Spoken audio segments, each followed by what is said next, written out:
verlede hier by ons gewees. Ons het nie baie aktief nie dat jy ook hierdie weg uit voorgesien het om ons te kom instaan hier vandag. Ons gaan graag na die luister. Ek vra dan ook dat hy vir ons die voorsang sal verder neem en dan op die afkondigings. So baie dankie, ons luister graag. Ek dink kom ons doen die afkondiging so 'n bietjie later. Daar kom nog 'n paar mense aan. Kom ons begin met die voorsang.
Weer dink ons saam aan daardie nag, die liedboek nommer 338, vers 1, 3 en 4, so ons nou volgende.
Liedboek 355, al was ek nie daar nie.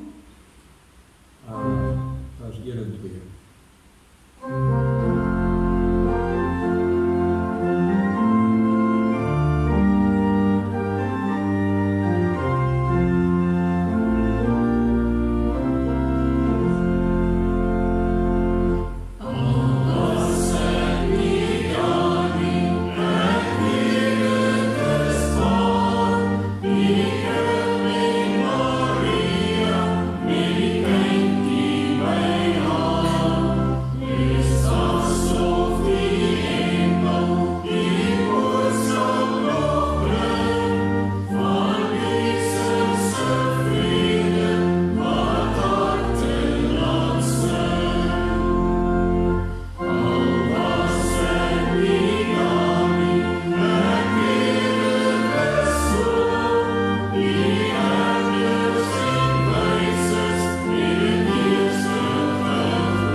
die 2 en 4 van lied op 349 kom kinders besing.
Die 367 ere aan God, dis een van die mooiste liedere wat daar in ons sangbundel omtrent is. Ons sing dit staande, ere aan God, ons kan daarna weer ons plek in. Thank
diens is Sondag, donderdag, 8:00 die oggend.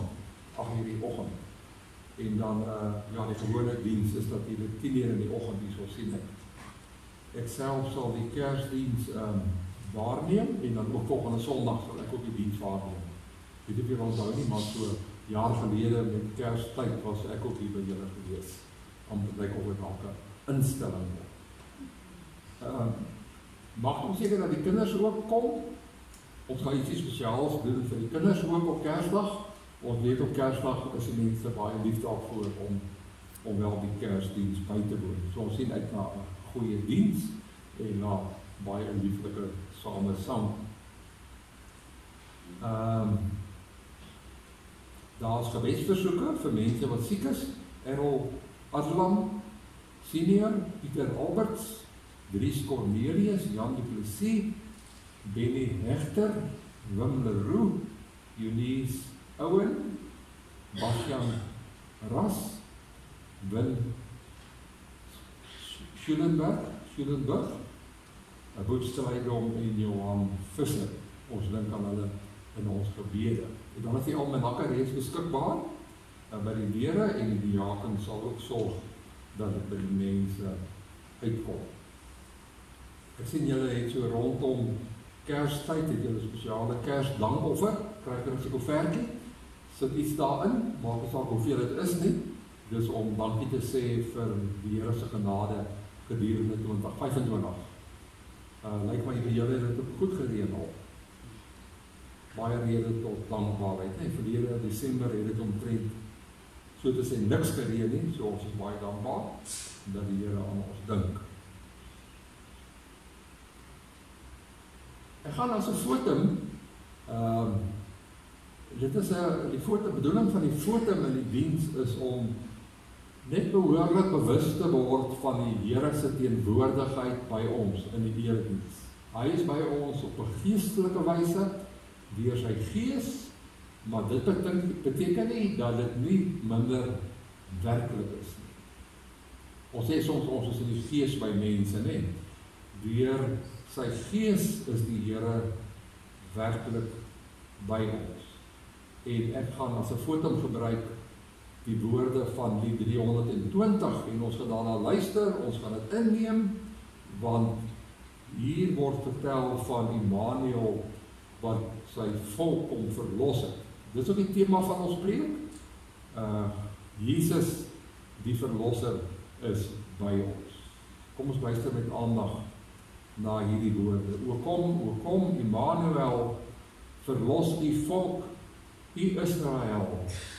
Verlos hul wat in nood en pyn die ure tel tot u verskyn. Wees bly, o Israel, hy kom na ons, Immanuel. O kom, o môre ster, ons sien alreeds u lig van ver. Verdryf die nevels van die nag, laat skyn u helder lig met pragt. Wees bly, o Israel, hy is naby, Immanuel. Gemeente, ons groet elkeen van u in die naam van die Vader en die Seun en die Heilige Gees met die woorde vrede. Vrede vir jou. Ons sing nou ons eerste lied binne die diens, Lofsang 334. Lofsang 334. Kom ons blaai net eens 'n bietjie so toe en dan kyk ons na die woorde. God is liefde, juig ons harte en bedink wat liefde doen, dat hy ons sy seun gestuur het om ons sonde te versoen. Vers 3, deur sy gees die wondergawe laat hy wederliefde spruit en die liefde wat volmaak is, dryf die vrees en selfsug uit. Kom ons in dit staan. Thank you.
sondiges te noem, dan is dit uiteraard so dat 'n mens sensitief is vir die sonde in jou lewe. Die twee goed gaan maar net eenvoudig hand aan hand. Jy kan nie 'n kind van God wees, 'n Christen wees, deel van die kerk wees, en nie sensitief wees vir die verkeerde goed wat jy aanvang in jou lewe, of wat jy aangevang het in die verlede nie. Op twee vlakke sondig ons deur wat ons doen, en doen sluit in gedagtes wat ons sê, wat ons doen, ons dade, maar ons sonde gaan ook oor nalatigheid, gaan oor die doen en die late. Die dinge wat jy op 'n stadium moes gedoen het, ek dink sommer aan, ek sit met 'n kollega en gesels, en ek het hom en sy vrou baie lank laas gesien, en die vrou verskyn in die deur, ek sien haar die eerste maal dat 30 jaar, en ek onthou nou nog, ek het nie opgestaan om vir haar hallo te sê. Kan 'n mens so 'n dikvellige javel wees? Ons is sensitief vir die verkeerde in ons lewe. En dit is dan nou ook so, dat as ons nou die ouderdom bereik het, wat ons bereik het, die meerderheid van ons is eintlik al bejaard, heel wat van ons, dan kan die goed jou nogal ry.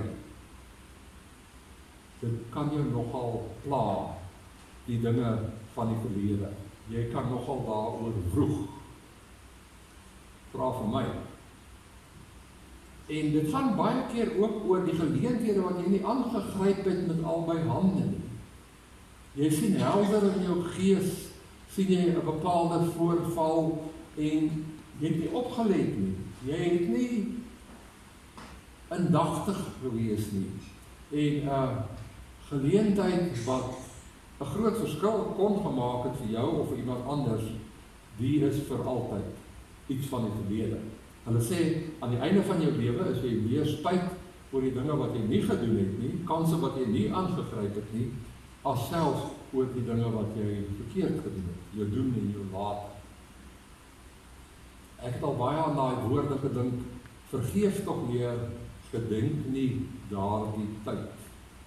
Ek weet nie of dit in 'n gesang is of in 'n psalm nie, ek dink dit is 'n hele of ander lied, maar die woorde, vergeef tog Heer, gedenk nie daardie tyd. Ek het 'n bietjie ouer geword voordat ek besef het, dat Jesus se dood was so verskriklik geweest, omdat die goed wat ons aanvang so verskriklik is. Laat ons nou maar nie doekies omdraai met mekaar.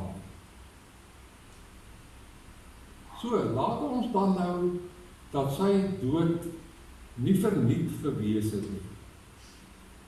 Laat ons tog dat sy koms en sy sterwe en sy opstanding sal wees daarvoor dat dit versoening tussen ons en God die Vader sal bewerkstellig. Ons kry in Lukas 18 kry ons die sogenaamde tollenaarsgebed.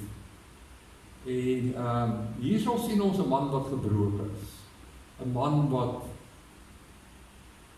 wat sy lewe oorskou met die oog op mense wat seker was dat hulle eie saak met God reg is, wat op ander neergesien het Jesus hierdie gelykenis vertel. 2 mense het na die tempel toe gegaan om te bid. Een was 'n fariseer en die ander een was 'n tollenaar. Fariseer het gaan staan en by homself so gebid: O God, ek dank U dat ek nie soos ander mense is nie. Diewe, bedrieërs, egbrekers, ook nie soos hierdie tollenaar nie. Ek vas 2 keer in die week, ek gee 1/10 van my hele inkomste. Maar die tollenaar het daar ver bly staan en wou selfs nie na die hemel opkyk nie. Hy het bedroef op sy bors geslaan en gesê: O God, wees my sondaar genadig. En dan sê Jesus, hierdie een en nie die ander een nie, het huis toe gegaan as iemand wie se saak met God reg was. Dit is 'n baie beroemde gebed hierdie.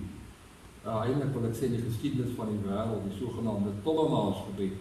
En jy sien die smart van hierdie man, en so pas dit ons ook om seker ook maar ons bors te slaan en te sê, o God, wees my sondaar genadig. Al die baie kere wat ek my doel gemis het, wat ek 'n verskil kon gemaak het. O God, wees my sondaar genadig. Maar ek herinner julle ook aan 'n ander gedeelte vanoggend in die Bybel, Johannes 21, waar Jesus vir Petrus ontmoet na sy opstanding, nadat hy hom verloon het, 3 maal verloon het. En dit gebeur by 'n vuur.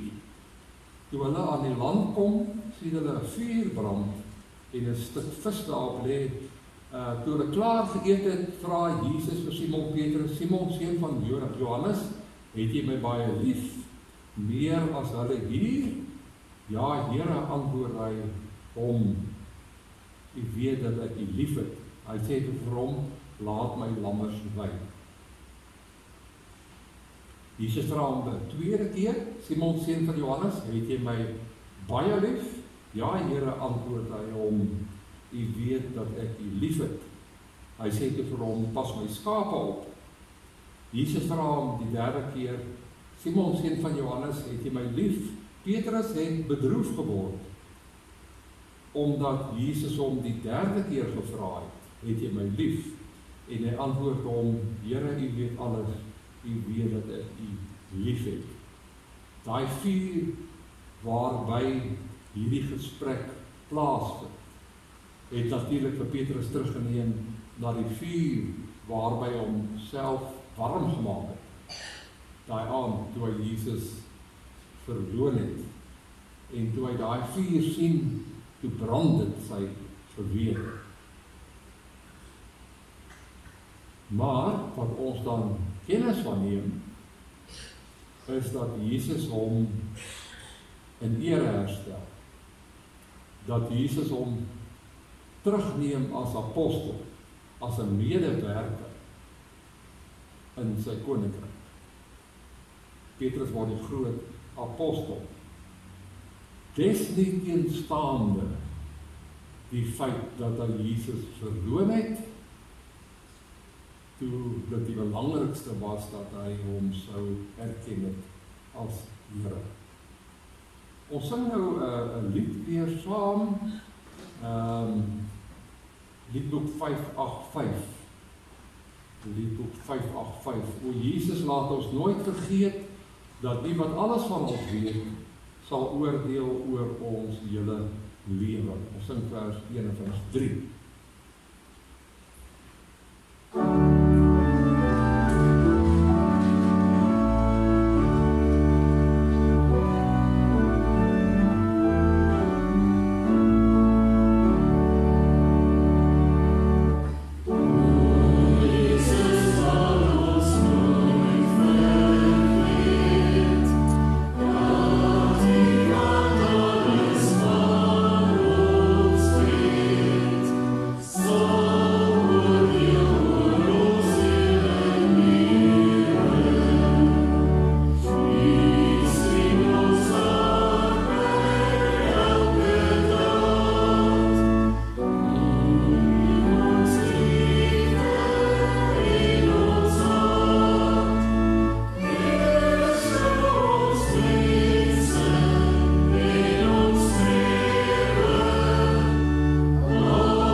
As ons beweer dat ons die sonde het nie, bedrieg ons onsself en is die waarheid nie in ons nie.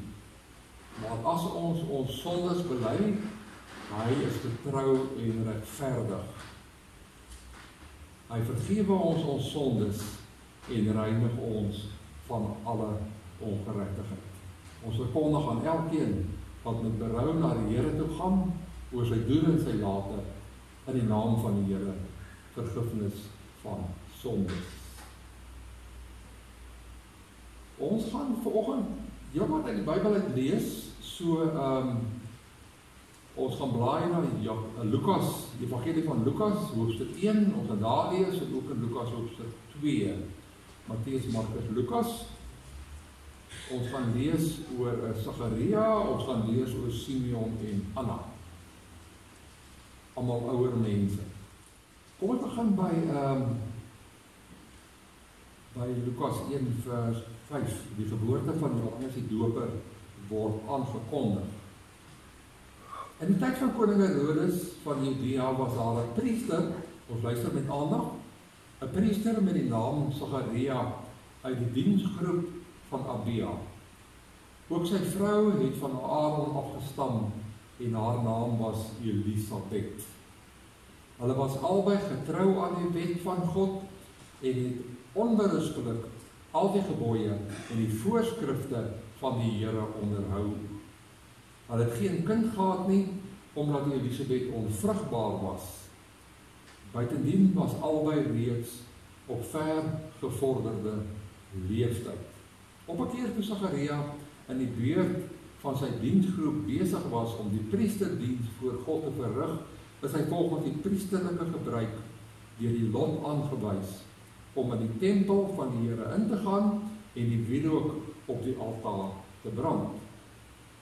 Terwyl die wierookoffer gebring is, was die hele volksmenigte buite besig om te bid. Toe verskyn daar aan die regterkant van die wierookaltaar 'n engel van die Here aan Sagaria. Hy het geskrik toe hy hom daar sien staan en hy het baie bang geword, maar die engel sê vir hom: "Moenie bang wees nie, Sagaria, want jou gebed is verhoor. Jou vrou Elisabeth sal aan jou 'n seun skenk en jy moet hom Johannes noem. Hy sal 'n bron van blydskap en vreugde vir jou wees en baie sal bly wees oor sy geboorte, want hy sal groot wees in die oë van die Here." Dan blaai hy hoofstuk 1 vers 67. Boaan staan die loflied van Sagaria. Let 'n bietjie op hoe klink hierdie loflied van hom, die woorde wat hy gebruik, baie aanhalings uit die Ou Testament. Sagaria, die kindjie se pa, dis Johannes die Doper se pa, dis dan na die geboorte, is met die Heilige Gees vervul en het as profeet gesê: "Lofwaardig is die Here, die God van Israel, want hy het sy volk in genade opgesoek en vir hulle verlossing bewerk." Onthou die woord verlossing. 'n Sterk verlosser het hy vir ons laat opstaan uit die huis van sy dienaar Dawid. So het die Here dit reeds van ouds her beloof deur die mond van sy heilige profete, om ons te verlos van ons vyande en uit die hand van al ons haters, om hom te ontferm oor ons voorvaders en sy heilige verbond te onthou. Met die eed het hy dit bevestig aan ons voorvader Abraham, dat hy sou gee dat ons, gered uit die hand van vyande, om onbevrees kan dien, in vroomheid en opregtheid aan die dae van ons lewe. En jy kykie, 'n profeet van die Allerhoogste sal jy genoem word, want jy sal voor die Here uitgaan om sy pad gereed te maak, om kennis van verlossing aan sy volk mee te deel. Trouwens weer die woord verlossing. Verlossing deur vergifnis van hulle sondes, danksy die genadige ontferming van ons God. Soos die môreson, pragtige beeld wat hy gebruik, sal hy opgaan en uit die hoogte op ons afstraal. dis die verlosser, om lig te bring aan die wat in duisternis en in die skaduwee van die dood lewe, om ons voetstappe te rig op die pad van vrede. Dan lees ons oor Simeon en Anna, nog 2 ou mense. En daaroor lees ons in Lukas 2 vers 25. Boaan staan daar ook Simeon en Anna by die tempel. Soms word die woord Anna gebruik vir Anna. Lukas 2:25. Daar het destyds 'n man met die naam Simeon in Jerusalem gewoon. Die situasie hier is Jesus wat deur sy ouers gebring is na die tempel toe. Daar het destyds 'n man met die naam Simeon in Jerusalem gewoon. Hy was getrou aan die wet en vroom, en hy het uitgesien na die koms van die verlosser van Israel. Die Heilige Gees was op Simeon en het aan hom bekend gemaak dat hy nie sou sterwe voordat hy die gesalfde van die Here gesien het nie. Deur die Gees gelei het Simeon opgegaan na die tempel toe. En toe die ouers die kindjie Jesus bring om vir hom die gebruikelike bepaling van die wet na te kom, het Simeon hom in sy arms geneem en God geprys en gesê: Here, laat u dienaar in vrede gaan, volgens u woord, omdat my oë u verlossing gesien het, wat u gereed gemaak het voor die oë van al die volke, 'n lig tot verligting van die nasies en tot eer van die volk Israel. Sy vader en moeder was verwonderd oor die dinge wat van hom gesê is. Simeon het hulle geseën en vir Maria sy moeder gesê: kyk, hierdie kindjie is bestem tot 'n val en 'n opstanding van baie in Israel, en tot 'n teken wat weerspreek sal word. So sal die gesindheid van baie mense aan die lig kom, en wat jou betref, 'n swaard sal deur jou siel gaan. Daar was ook 'n profetes, Anna, 'n dogter van Fanuel uit die stam Aser. Sy was al baie oud. As jong vrou was sy 7 jaar getroud, en na haar man se dood het sy weduwee gebly. Sy was nou al 84 jaar oud. Sy het nie van die tempel af weggebly nie, en het God dag en nag gedien deur te vas en te bid. Juis op daardie oomblik het sy nader gekom en God gedank, en oor die kindjie gepraat met almal wat na die verlossing in Jerusalem uitgesien het. Die Josef hulle nagekom het, wat die wet van die Here voorskryf, het hulle na Galilea toe teruggegaan, na hulle eie dorp Nasaret.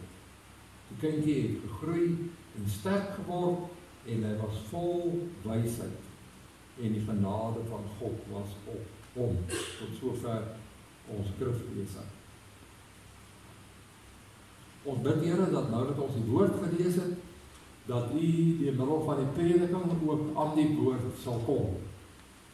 Hier in die Bybel het ons u woord, maar daar is ook so iets soos 'n mensewoord. Want hierdie woord moet vir vandag toegepas word, relevant gemaak word. En ons bid dat u ons daarmee help in die prediking. Want ons mense se insig is maar heel feilbaar. Sonder die verligting van die Gees kan ons nie die woord verkondig aan ons mense nie. Iewers in die woord sê u dat die evangelie is 'n krag tot redding van mense. U gee vandag ook vir ons bevryding as hierdie woord tot ons kom. Ons dank u daarvoor. Amen.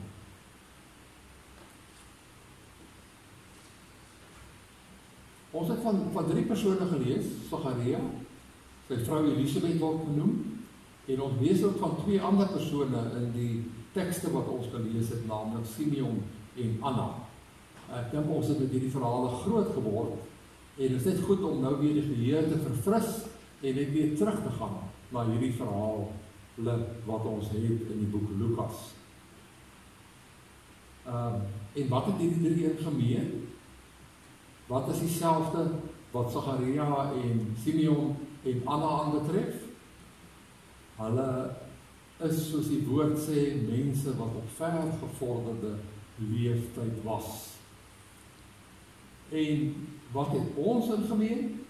Nou nie jy nie, maar die meerderheid van die mense hier, ook die daai petjies wat daar bo sit nie, of die jong man daar agter nie, wat heel wat van ons in gemeen het met hierdie 3 karakters, is dat ons ook nogal redelik aangestap het in jare, of besig is om aan te stap in jare.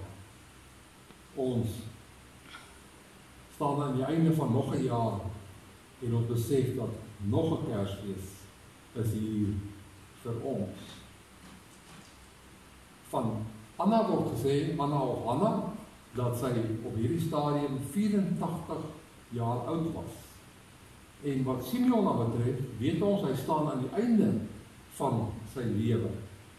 Hy het die belofte gekry van die Gees, weer die Gees, dat hy nie sou sterwe voordat hy die gesalfde van die Here gesien het. En ons kan aanneem dat hy, na hy vir Jesus in sy arms gehou het, en nie meer baie lang geleef het nie. Hy het trouwens eintlik nie regtig meer iets gehad om voor te leef nie. Die belofte is aan hom vervul. 'n Mens kan jou maar net indink wat hy moes beleef het, toe hy afkyk op hierdie kind in sy arms, en hy besef, dis die verlosser van die wêreld. Hy uiter dan hierdie woorde, Here, laat die dienaar nou in vrede gaan. Dis 'n waarlike man wat in vrede gesterf het. Die naam van die woorde wat hy spreek staan bekend as die Nunc Dimittis. Dit is Latynse woorde en dit beteken nou kan u my maar dismiss. Want hy het ook in die army was, gemarcheer het, as die korporaal Engels was, en hy laat ons uitval, dan het hy gesê, dismiss, nou kan jy uitval, ons het nou klaar gemarcheer, en daarom staan die lied, of die woorde van Simeon ook bekend as die Nunc Dimittis. Dis toch baie interessant, as mens daaroor begin dink, en jy kyk na die geheel van hierdie geboorteverhaal van Lukas. Lukas vertel veel meer oor die omstandighede rondom Jesus geboorte as byvoorbeeld Matteus, Markus praat amper niks daarvan nie. Dis ook interessant. Ek hoop dat die lê dit op dat in die geboorteverhaal van 'n kind speel ou mense 'n aansienlike rol. Hulle word opgeteken in sy geboorteverhaal. Daar is die kontras wat ons dus het tussen ouderdom en geboorte. Die een word gebore, die ander is op pad uit. Ek sal nooit, toe ek die preek maak, dink ek daaraan dat ek een keer in Robertson begrafplaas het ek gestaan in die Duitse gedeelte van die begrafplaas by die graf van 'n vrou, Duitse vrou. En wat my opgeval het was die datum op die grafsteen. Op die grafsteen het daar gestaan dat sy dood is 10 Mei 1954. Hoekom het dit my aandag gevang? Want ek is die dag daarna as ek gebore. Ek is 11 Mei 1954 gebore. En dan sit my net by die ding. Ek dink sy 60, 70 jaar oud geword met hierdie gedagte van dis letterlik so die een se lewe eindig en dan begin die ander se lewe eers. So nadat hulle 'n leeftyd geleef het, nadat hulle een van hulle 84 jaar oud geword het, so lank geleef het,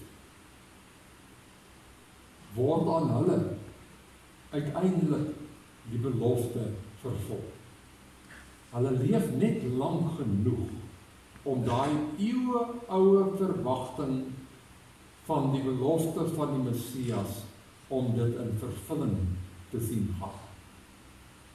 Ontleed 'n mens so 'n bietjie die woorde in sy lofsang, die woorde van Sagaria, dan sien ons dat hy iets soos 15 keer tekste uit die Ou Testament aanhaal. Hy praat van Dawid. Hy praat van Dawid het 1000 jaar voor Jesus geleef. Hy praat van Abraham. Abraham, tussen hom en Jesus en Dawid was daar nie minder nie as 14 geslagte op die minste. So daai ding van so lank terug al is die belofte van die Messias aan die volk gegee. En nou leef hierdie mense vir 70, 80 jaar en hulle ervaar die vervulling van die belofte. Dis 3 mense, kom ons het Elisabeth daarmee saam by, die ma van Johannes die Doper. 3 mense wat nooit die hoop opgegee het, dat die verlosser gebore sal word. Al vat het 1000 jaar, al vat het 2000 jaar, die Here doen sy beloftes gestand. Hy is getrou aan sy woord. En op ons ouderdom is ons maar net nugter en besef, maar our days are numbered. En is ook maar goed dat jy dit so aanvaar op my ouderdom. Want my ma 96 geword, ek kan nog 20 jaar kan ek nog leef, 26 jaar, 25 jaar. Maar jy besef eintlik maar dat die skrif aan die muur is. En om net vanoggend weer te besef, hy is ook my verlosser. Hy het ook vir my die moontlikheid oopgemaak van om die ewigheid by God weer te bring. Dis nie verniet dat ons in die kerk sit vanoggend nie, want ons glo hierin. Dis nie verniet dat ons weer keer Kersfees vier nie, want dit versterk ons sekerheid van die verlosser is ook my verlosser. So daarom is dit my baie gepas dat ons vanoggend 'n bietjie preek oor hierdie 3 figure in die verhaal rondom die geboorte van Jesus. Baie relevant vir ons wat ook aangestap het in jare.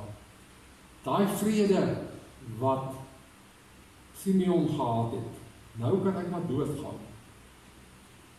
Daai vrede kan ons ook hê en kan ons vir onsself vasmaak.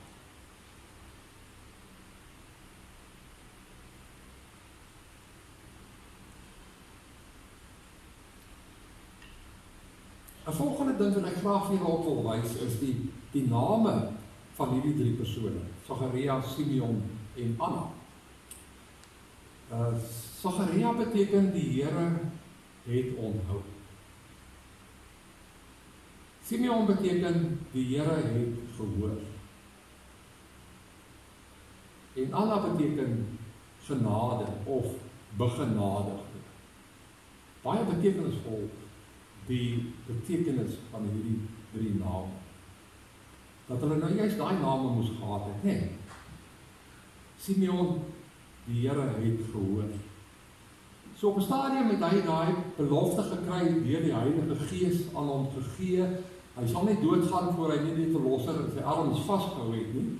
En Simeon sou natuurlik, soos hy ouer geword het, miskien hier en daar 'n bietjie begin twyfel het.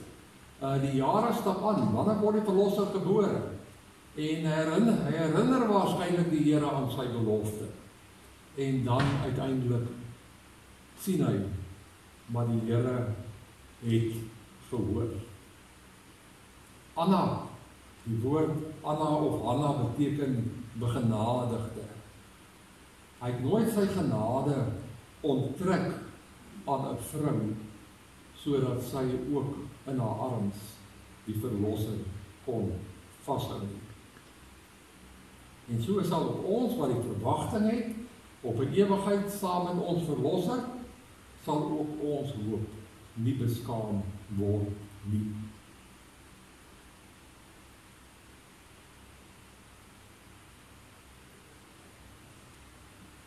'n verdere gedagte. Wat hierdie 3 mense in gemeen het met mekaar, is nie alleen hulle ouderdom nie, maar al drie prys God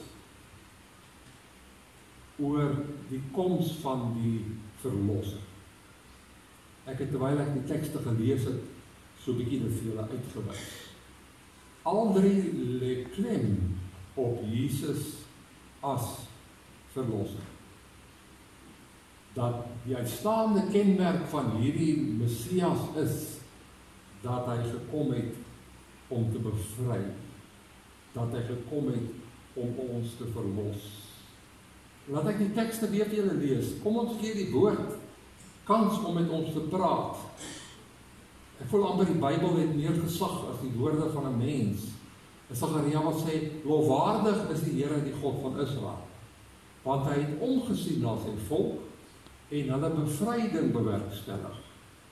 'n Kragtige verlossing het hy vir ons bewerk, soos hy reeds lank gelede by monde van sy heilige profete beloof het.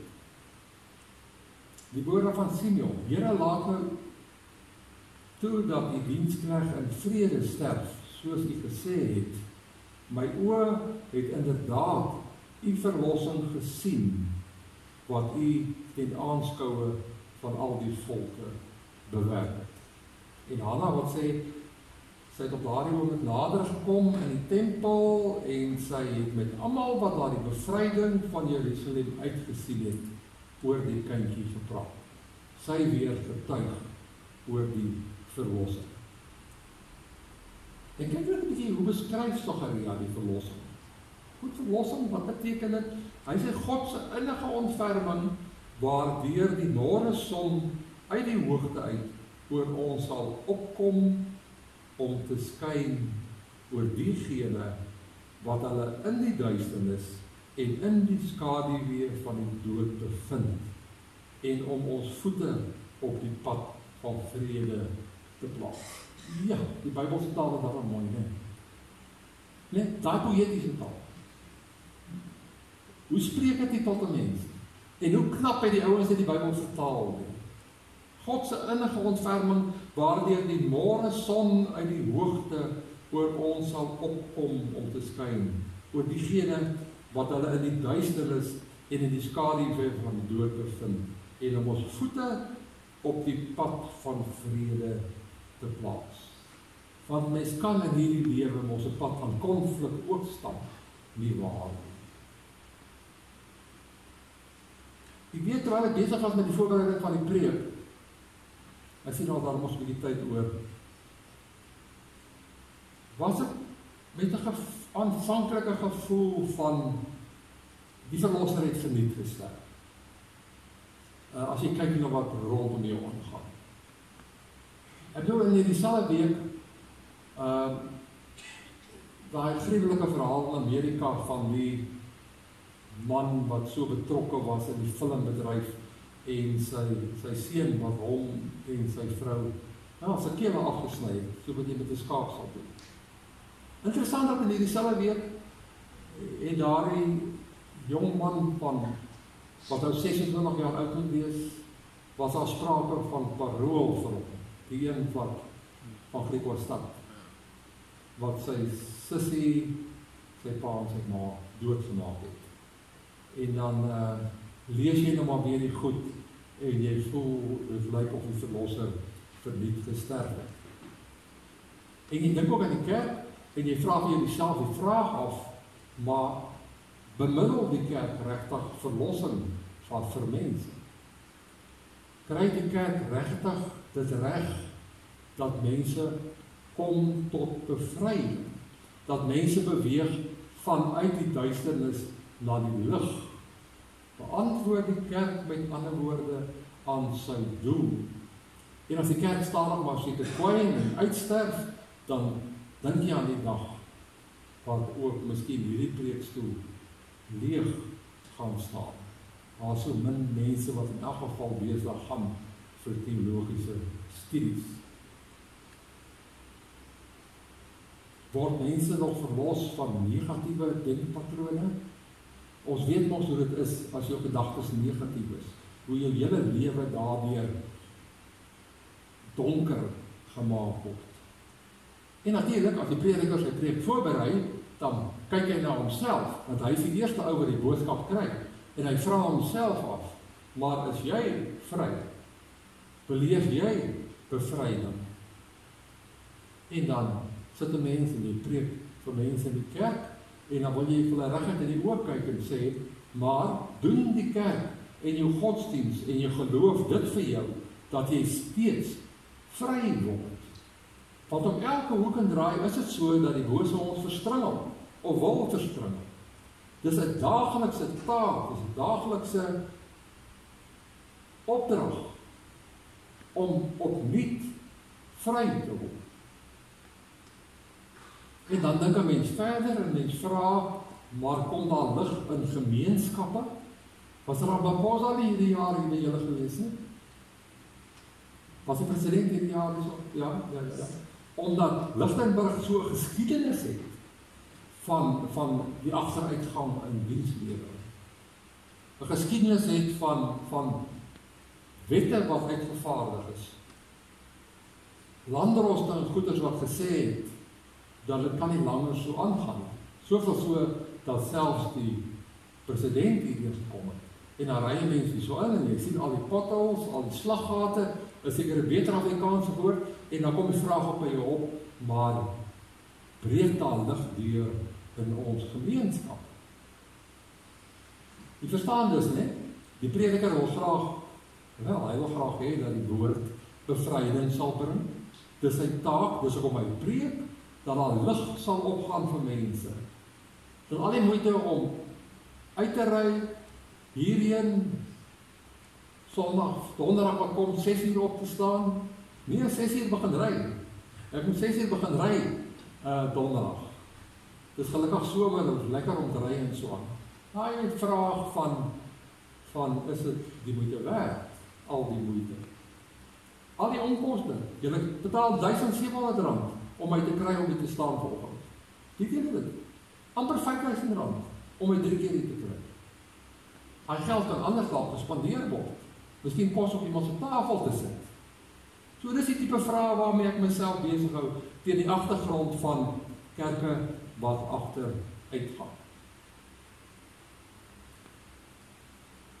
So ek wil nou so 'n bietjie net 'n persoonlike getuienis lewer van iets wat ek beleef het die laaste 2 weke.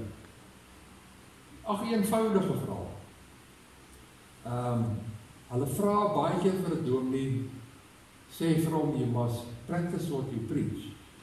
Nee? Maar die vraag kan ook vir die dominee gevra word, can you preach what you practice? Dis om 'n bietjie om te keer, né? Can you preach what you practice? Het jy die vrymoedigheid? Voer jy dan ook so 'n bietjie die woord uit, in plaas van om net die hele tyd dit vir mense te preek? Dominee, ek hoop jy vee nou en dan daarom so 'n bietjie voor jou aan jou deur. So ek wil so iets eenvoudigs vertel van 'n ervaring so die afgelope 2 weke, dat ek die bure wat agter my bly 3 maande daar, dat ek hulle by Sassa moes gaan oplaai. En toe hulle nou by Sassa, ek hulle daar kry, Sassa in Klerksdorp, toe blyk dit nie, hulle sal nou eintlik binnelandse sake toe moet gaan. Want om Sassa te kan kry, moet hulle huweliksertifikaat wys. Hulle het 'n kopie daarvan nie, en nou gaan ons binnelandse sake toe. By elke nou en dan word daar op die sosiale media vir jou gesê dat Klerksdorp se binnelandse sake, dis gevaarlik daarso. Jy moet mooi loop, jy moet pas op.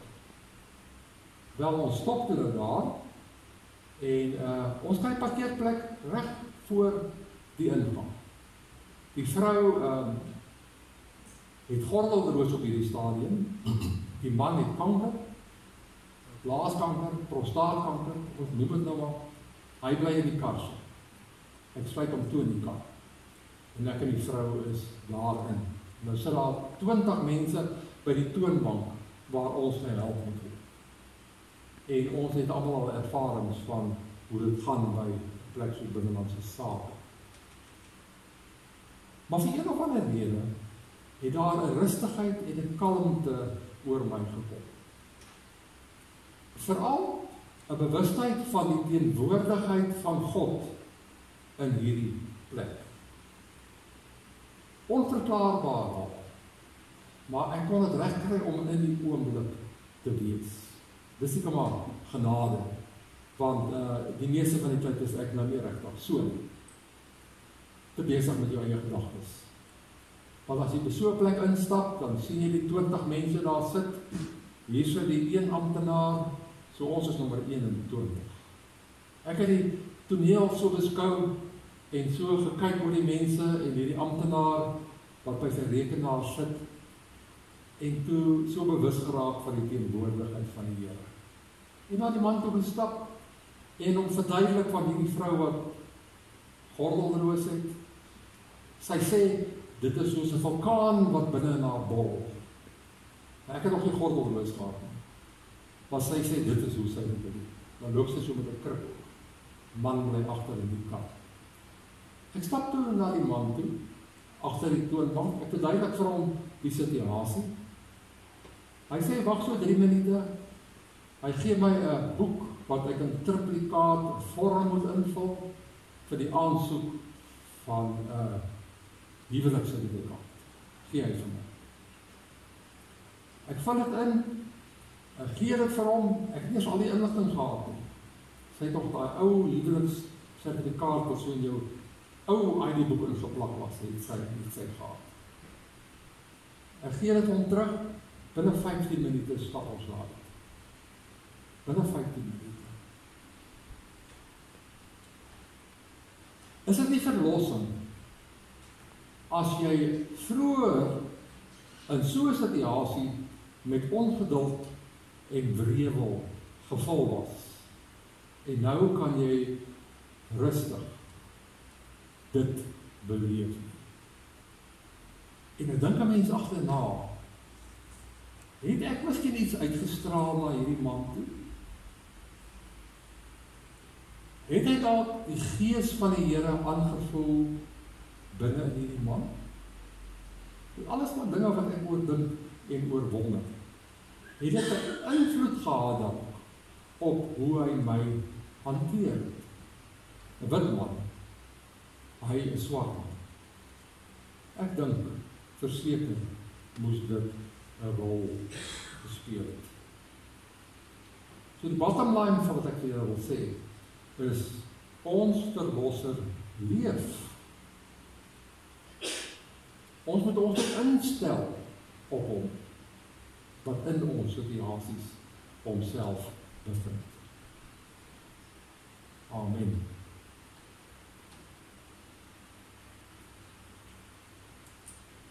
Kom ons gee 'n geleentheid vir die opneem van die offergawes.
Hoe mooi dat julle nou met kan julle sommer van vooraf bevestig as kerkraad. Kom sê vir die Here dankie.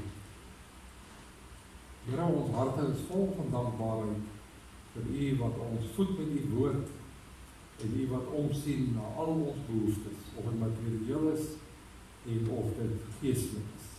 Ons as mense is so gecompliseerd, ons het eintlik soveel behoeftes, ons is so wonderlik saamgestel, die lewe kan so fantasties wees. Op baie hierdie dankoffer aan U toe, en daarmee saam Here ook ons gedagtes, ons doen en late, ons verhoudings, ons kerk, by ons aan U toe. Amen.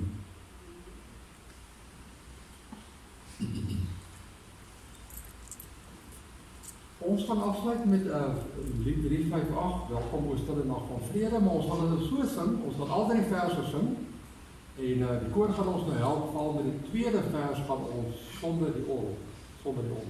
Ek hoop nie, voel ek gaan julle afskeep vir een vers hier, maar hierdie lied leer hom nogal daartoe om dit a cappella te sing.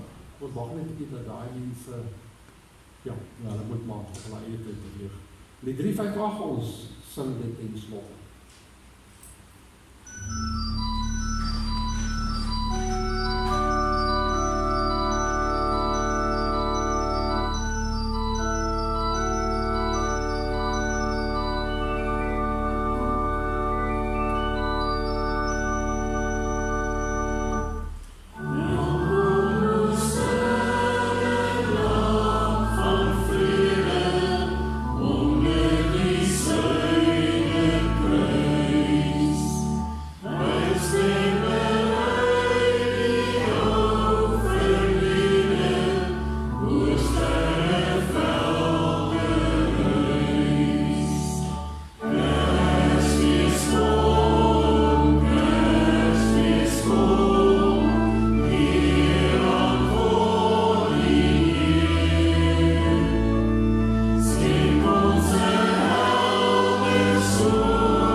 seën van die Here en gaan dit met vrede.